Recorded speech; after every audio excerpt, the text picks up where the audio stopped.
സമ്പാദിച്ച കാശും പോയി ഇനി വീട്ടിലിരിക്കണമല്ലോ എന്ന് നിരീക്ഷിച്ച ഒരാളാണ് ഞാൻ. എന്താണെങ്കിലും എന്റെ നിരീക്ഷണം ബംഗാളിലേക്ക് പോയാൽ ബംഗാളിൽ വലിയ സീറ്റ് എണ്ണമാണ്. പശ്ചിമ ബംഗാളിലെ സീറ്റ് എണ്ണം 186, 102ലേക്ക് TMC ഒതുങ്ങുന്നു. കോൺഗ്രസിന് ഒരു സീറ്റ് ഉണ്ട് കേട്ടോ. CPM-നെ പൊടി പോലുമില്ല. അവിടെയും ഞാൻ മമതയുടെ ഒരു അവസാന ടൈം ആയിരിക്കും ഇത്തവണ. എന്തായാലും അടുത്ത തവണ BJP പിടിക്കുമെന്നത് 100%. അസമിൽ ഭരണ തുടർച്ച ഹിമന്ത ബിശ്വ ശർമ്മയുടെ തോളിലേറി 99 സീറ്റിൽ വിജയിച്ചിരിക്കുകയാണ് അസമിൽ. നമ്മുടെ പുതുച്ചേരി എന്ന് പറയുന്ന ഒരു സ്ഥലത്ത് തെരഞ്ഞെടുപ്പ് നടന്നു. ആലോചിക്കാനൊന്നുമില്ല. അവിടെ NRC കോൺഗ്രസ് ആണ്, അത് NDA ആണ് യഥാർത്ഥത്തിൽ. അവിടെയൊന്നും മണലൂരിൽ C. രവീന്ദ്രനാഥ് ജയിച്ചു.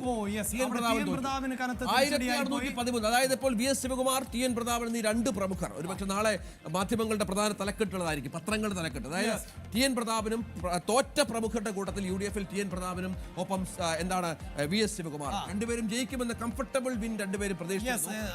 മാത്രമല്ല എന്തായാലും ഈ TN പ്രതാപന്റെയും അതോടൊപ്പം തന്നെ നേരത്തെ സൂചിപ്പിച്ച ശിവകുമാറിന്റെയും തോൽവി ഏറ്റവും ആശ്വാസകരമാകുന്നത് LDF-നായിരിക്കും. ഇപ്പൊ രഞ്ജിത്ത് സൂചിപ്പിച്ചു, നാളെ തോറ്റ പ്രമുഖരുടെ ഒരു പട്ടിക പത്രത്തിൽ കാണും. അത് മുഴുവൻ ഇങ്ങനെ LDF-ന്റേതായിരിക്കും. അപ്പോൾ അതിന്റെ ഇപ്പുറത്തൊരു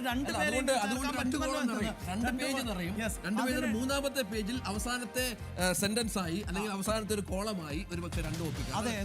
നിറയ്ക്കാൻ ഇഷ്ടംപോലെ അത് കാണുമ്പോൾ ഇടതനുഭാവികൾക്കൊന്ന് തീർച്ചയായും ചെറിയ തോതിലെങ്കിലും ആശ്വസിക്കാൻ പറ്റുന്ന ഒന്നായിരിക്കും ആ ഫലം. കഴക്കൂട്ടം ഫോട്ടോ ഫിനിഷിലേക്കാണ്. കടകംപള്ളിയുടെ ലീഡ് കേവലം 299 വോട്ടുകൾ മാത്രമാണ്. ഇനി 3 റൗണ്ട് എണ്ണാനുണ്ട്.